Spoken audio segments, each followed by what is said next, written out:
جب سیدنا عمر رضی اللہ تعالیٰ عنہ کو ابو لؤلؤ فیروز مجوسی نے نیزہ مارا تو آپ رضی اللہ تعالیٰ عنہ کو دودھ پلایا گیا جو پسلیوں کی طرف سے نکل گیا۔ طبیب نے کہا ہے امیر المومنین وصیت کر دیجئے اس لیے کہ آپ مزید زندہ نہیں رہ سکتے۔ سیدنا عمر رضی اللہ تعالیٰ عنہ نے اپنے بیٹے عبداللہ کو بلایا اور کہا میرے پاس حذیفہ بن یمان کو لاؤ۔ حذیفہ بن یمان وہ صحابی تھے جن کو رسول اللہ صلی اللہ علیہ وآلہ وسلم نے منافقین کے ناموں کی لسٹ بتائی تھی، جس کو اللہ کے رسول اور حذیفہ کے علاوہ کوئی نہ جانتا تھا۔ حذیفہ رضی اللہ تعالیٰ عنہ حاضر ہوئے تو امیر المومنین سیدنا عمر رضی اللہ تعالیٰ عنہ گویا ہوئے جبکہ خون آپ کی پسلیوں سے رس رہا تھا۔ حذیفہ میں تجھے اللہ کی قسم دیتا ہوں، کیا رسول اللہ صلی اللہ علیہ وآلہ وسلم نے میرا نام منافقین میں لیا ہے کہ نہیں؟ حذیفہ رضی اللہ تعالیٰ عنہ روتے ہوئے کہنے لگے اے امیر المومنین، یہ میرے پاس رسول اللہ صلی اللہ علیہ وسلم کا راز ہے، میں اس کو مرتے دم تک کسی کو نہیں بتا سکتا۔ سیدنا عمر رضی اللہ تعالیٰ عنہ کہنے لگے حذیفہ بلا شبہ یہ رسول اللہ صلی اللہ علیہ وسلم کا راز ہے، بس مجھے اتنا بتا دیجئے کہ رسول اللہ صلی اللہ علیہ وسلم نے میرا نام منافقین کے جدول میں شامل کیا یا نہیں؟ حذیفہ کی ہچکی بند گئی، روتے ہوئے کہنے لگے اے عمر میں صرف آپ کو بتا رہا ہوں، اگر آپ کے علاوہ کوئی اور ہوتا تو میں کبھی بھی اپنی زبان نہ کھولتا، تو ابھی صرف اتنا بتاؤں گا کہ رسول اللہ صلی اللہ علیہ وآلہ وسلم نے آپ کا نام منافقین کی لسٹ میں شمار نہیں فرمایا۔ سیدنا عمر رضی اللہ عنہ یہ سن کر اپنے بیٹے عبداللہ سے کہنے لگے عبداللہ اب صرف میرا ایک معاملہ دنیا میں باقی ہے۔ تیسرے جانثار کہنے لگا ابا جی بتائیے وہ کون سا معاملہ ہے؟ سیدنا عمر رضی اللہ گویا ہوئے بیٹا میں رسول اللہ صلی اللہ علیہ وسلم اور ابو بکر رضی اللہ تعالیٰ عنہ کے پہلو میں دفن ہونا چاہتا ہوں۔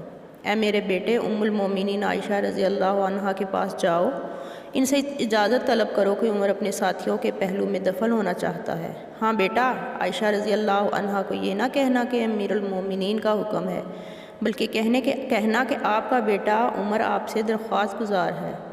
ام المومنین عائشہ رضی اللہ عنہ کہنے لگی میں نے یہ جگہ اپنی قبر کے لیے مختص کر رکھی تھی، لیکن آج میں عمر کے لیے اس سے دستبردار ہوتی ہوں۔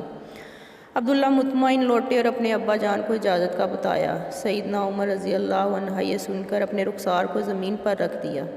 آداب فرزندی سے معمور بیٹا آگے بڑھا اور باپ کے چہرے کو اپنی گود میں رکھ لیا۔ باپ نے بیٹے کی طرف دیکھا اور کہا اس پیشانی کو زمین سے کیوں اٹھایا؟ اس چہرے کو زمین پر واپس رکھ دو، ہلاکت ہوگی عمر کی اگر اس کے رب نے اس کو قیامت کے دن معاف نہ کیا، رحمک اللہ یا عمر۔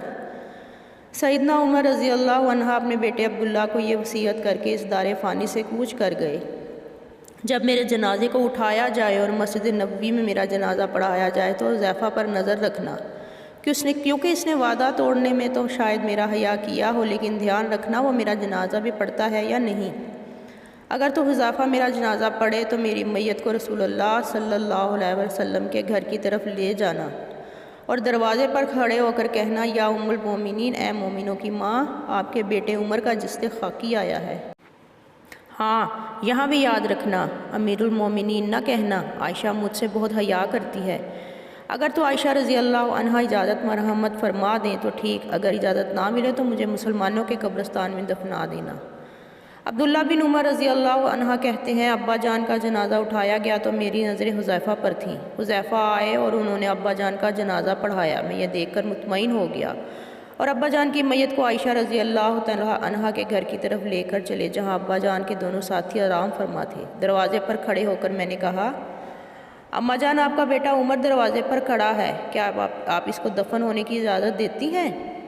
اماں عائشہ رضی اللہ تعالیٰ عنہ کہنے لگی مرحبا، امیر المومنین کو اپنے ساتھیوں کے ساتھ دفن ہونے پر مبارک ہو۔ اللہ راضی ہو عمر سے جنہوں نے زمین کو عدل کے ساتھ بھر دیا، پھر بھی اللہ سے اتنا زیادہ ڈرنے والے، اس کے باوجود کہ رسول اللہ صلی اللہ علیہ وآلہ وسلم نے عمر کو جنت کی خوشخبری دی۔